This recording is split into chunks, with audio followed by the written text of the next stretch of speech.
We live in a very strange corner of the internet here, filled with some very strange people who have some very strange customs. Customs that deviate quite a bit from mainstream offline culture. Calling someone a faggot is a term of endearment. Calling someone a renowned as being the one word you can't say on television, and it's water off the duck's back. If you really want to insult someone here, pretty much the worst thing you can call them is a leftist, a socialist, a Marxist, or a communist. And you know, I'm no fan of communism myself, but I do find it quite strange that this ham-fisted reference to a failed economic system, dreamed up by a couple of German guys almost 2 centuries ago at the cusp of the Industrial Revolution, is literally the worst insult that can be dredged up in this most dark corner of the internet. Now, personally, what I find most fascinating is that just like the archetypical American family values politician who, surprise, turns out to be a closeted self-hating gay, it is usually the hardline traditional conservatives who are the loudest opponents against Marxism and communism, and yet these people love, absolutely fucking love the idea of wealth redistribution as long as it's happening between people who are wearing wedding rings. Fundamentally, at its core precept, traditional marriage is effectively communism for two, where the wealth of the hardworking husband is systematically and institutionally redistributed to his lazy, freeloading wife.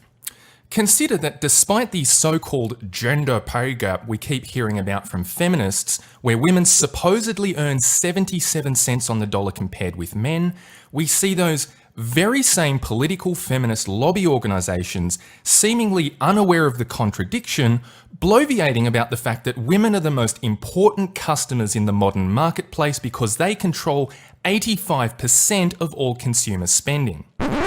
Stop and think about that for a second. According to the feminists themselves, women only earn 77 cents to the male dollar, but somehow control 85% of all consumer spending. How can that possibly be? Running those numbers to compare the gender ratio of money earned versus money spent, it means that almost half of what women are spending is money that they did not earn themselves. Men are the ones doing all the hard work, and the wealth that they create is then being systematically redistributed to women who then get to spend that wealth. Oh, how patriarchally oppressive.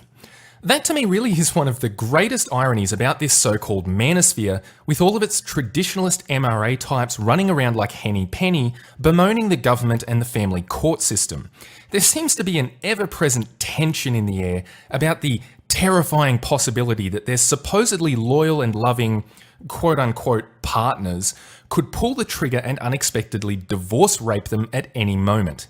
Personally, if it were me, I'd be a lot more worried about the fucking nightmare scenario where this lazy freeloader actually stays married to you. Really, you're worried about divorce?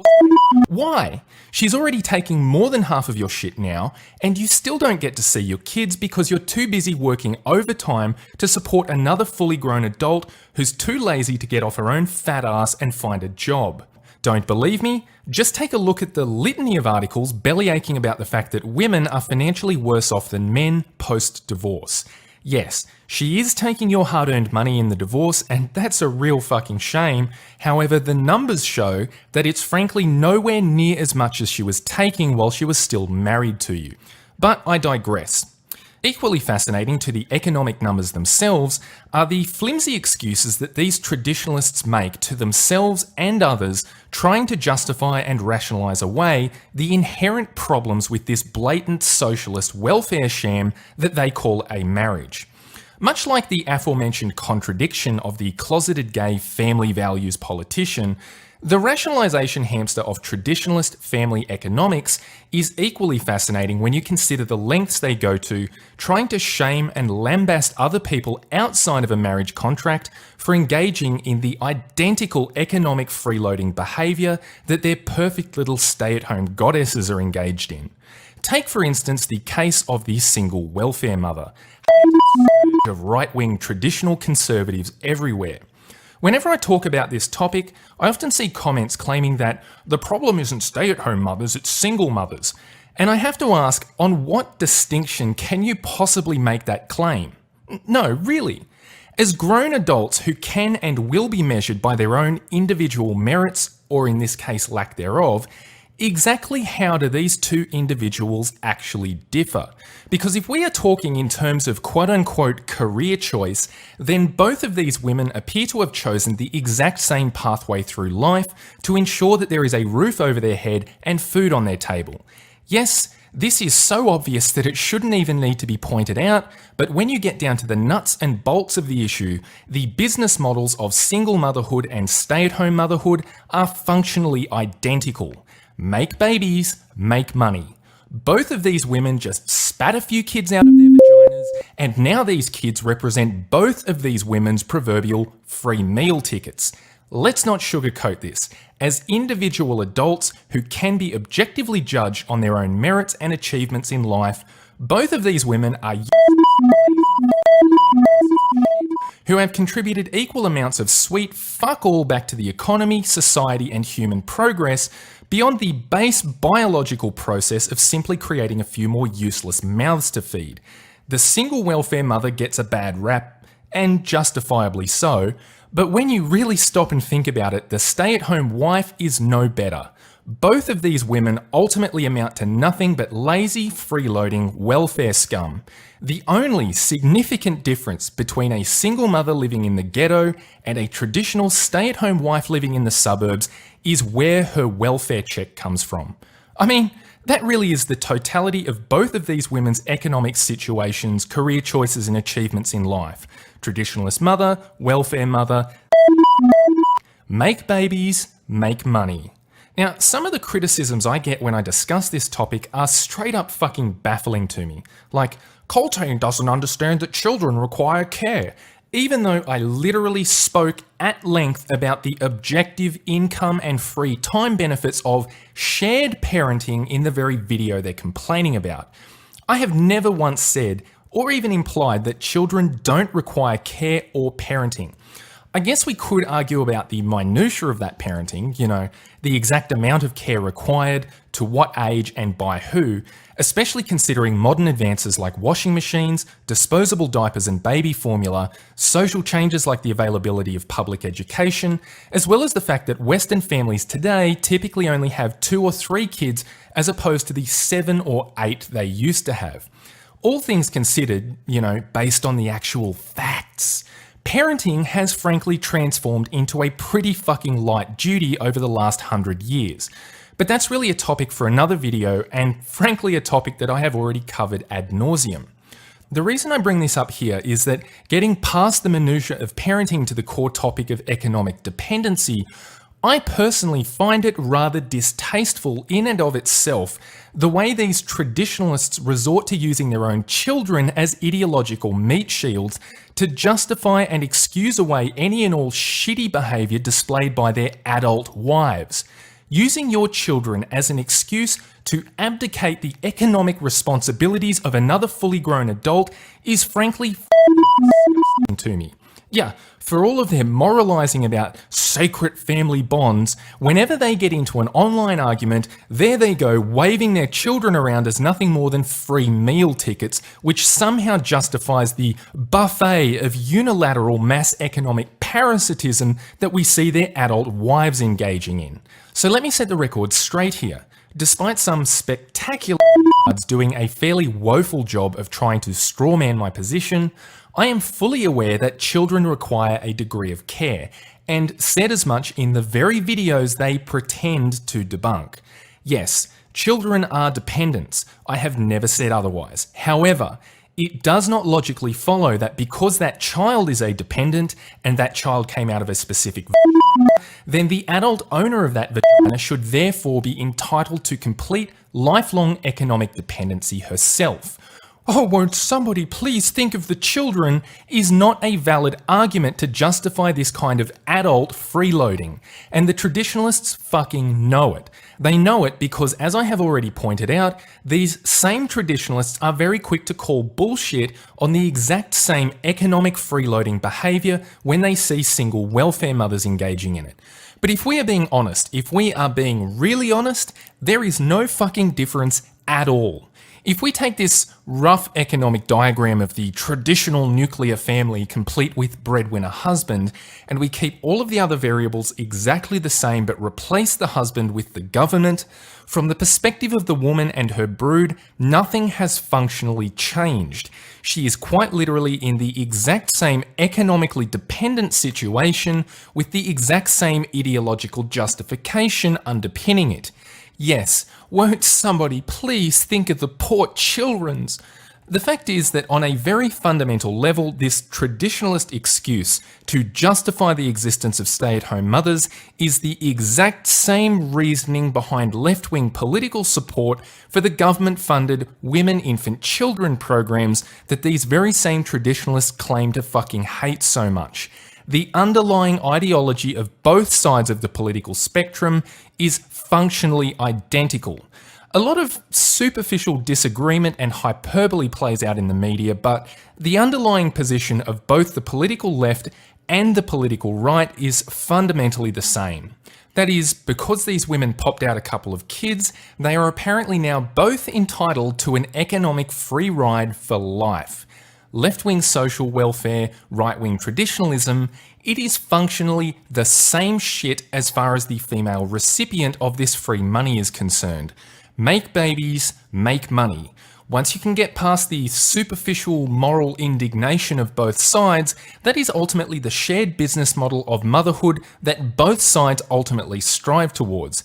As you would expect, this blatant hypocritical doublethink represents something of a dilemma for the traditionalist moral framework.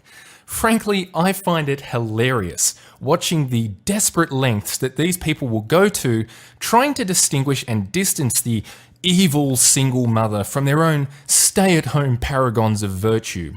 They make all kinds of claims about stable home lives, family cohesion, and the importance of raising children.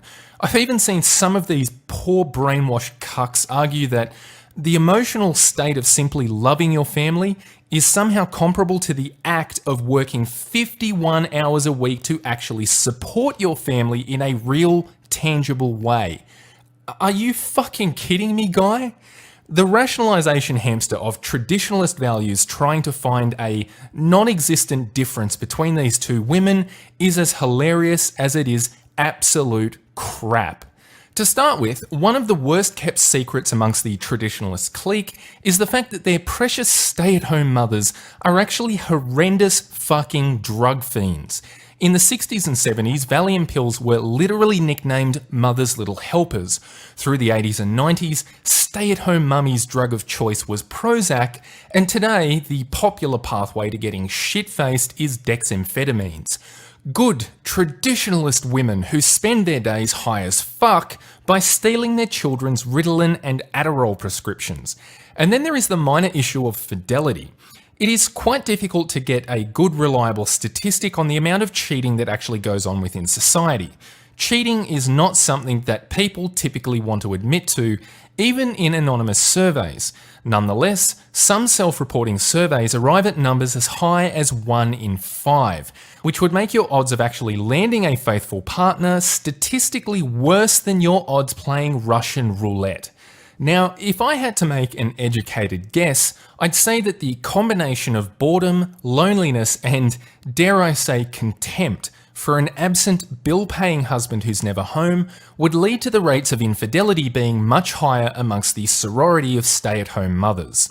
Knowing all of this, I can't help but chuckle when I see naive young traditionalists trying to sell the ideal that traditional marriage is the most efficient way to have children. Let me tell you, as a guy who's f***ed a few bored housewives in his time, I really don't think that efficient procreation is necessarily a great life goal for the self-aware man to have. But hey, that's just my opinion. Fucking go for it if that's what you really want. No, I'm sure you'll be perfectly happy with that arrangement, as long as you're okay with the reality that while you're off at work breaking your back to pay the bills, your wife will be on her back with a veritable freeway of running between her legs. The very idea that traditional stay-at-home mothers are virtuous angels of purity, somehow above the unscrupulous behaviour of single welfare mothers is a false assumption. The only significant difference between the jobless single mother living in the ghetto and the jobless stay-at-home who lives in the suburbs is that one gets her welfare check from the government and the other gets her welfare check from the husband. The traditionalist position of anti-Marxism but pro-stay-at-home motherhood is straight up contradictory doublethink. Make no mistake, at the end of the day, wealth redistribution and economic socialism to support jobless losers is exactly what these traditionalists are engaged in. It is the same old welfare state, the individual married man is just doing it on a much smaller scale than the federal government. In fact, it's fucking amazing to me how many of these traditionalists just love to use the metaphor that modern Western women are effectively marrying the government without realising the blatantly obvious corollary to that metaphor.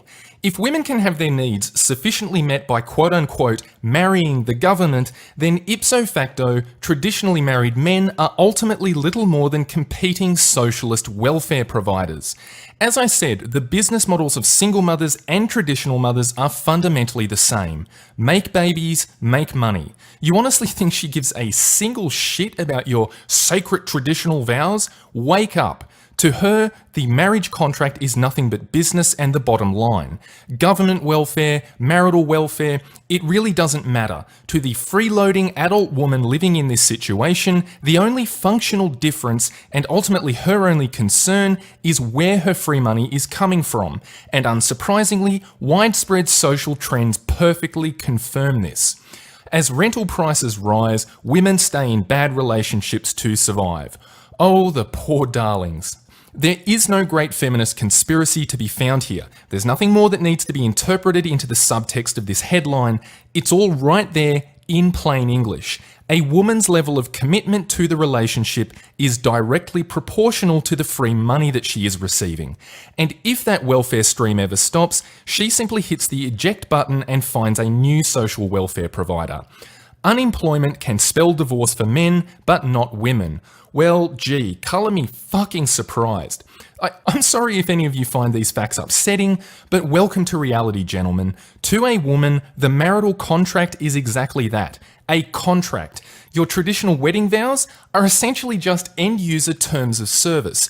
As a traditional husband, you are ultimately nothing more than a welfare service provider. And if that welfare stream ever stops, in the eyes of the woman, your contract is considered null and void. You will be replaced just as easily as her car insurance provider.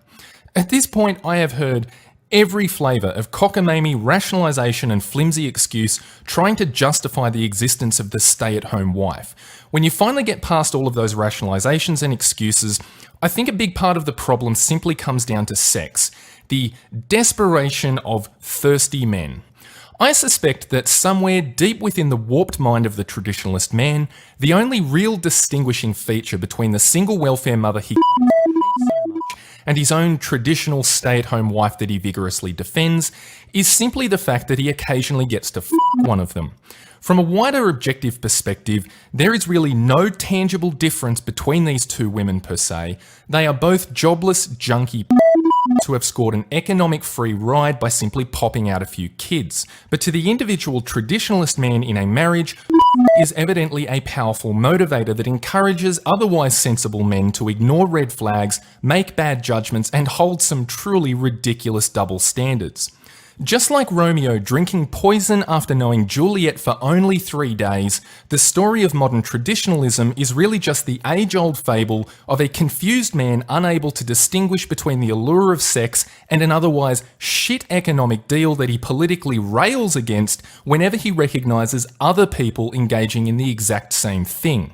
In fact, some of these poor chumps have become so deluded by the traditionalist ideological mindset that according to them it is now quote-unquote entitled communist garbage to expect a grown adult will get off their ass, get a job and support themselves instead of leeching off the hard work of others. Yeah, let me repeat that. Getting a job and working to support yourself is literally considered entitled communist garbage in the eyes of these retards. That is how deluded and disconnected from reality the traditionalist man has become in our modern age. This is the bottom line on the modern traditionalist man. He will on single welfare mothers for enjoying the exact same economically carefree lifestyle that his own stay-at-home wife enjoys. It really is the exact same economic situation, but because his own aging wife will occasionally spread her cankled legs for him, he will happily invent all manner of rationalisations and moral exceptions to overlook her own blatant socialist freeloading. That is the total breadth and depth of the traditionalist man's moral framework. All you have to do is dangle a little bit of in front of him, and all of his high-minded rantings and ravings about leftist social Marxism goes straight out the window in favour of domestic wealth redistribution and matrimonial communism for two.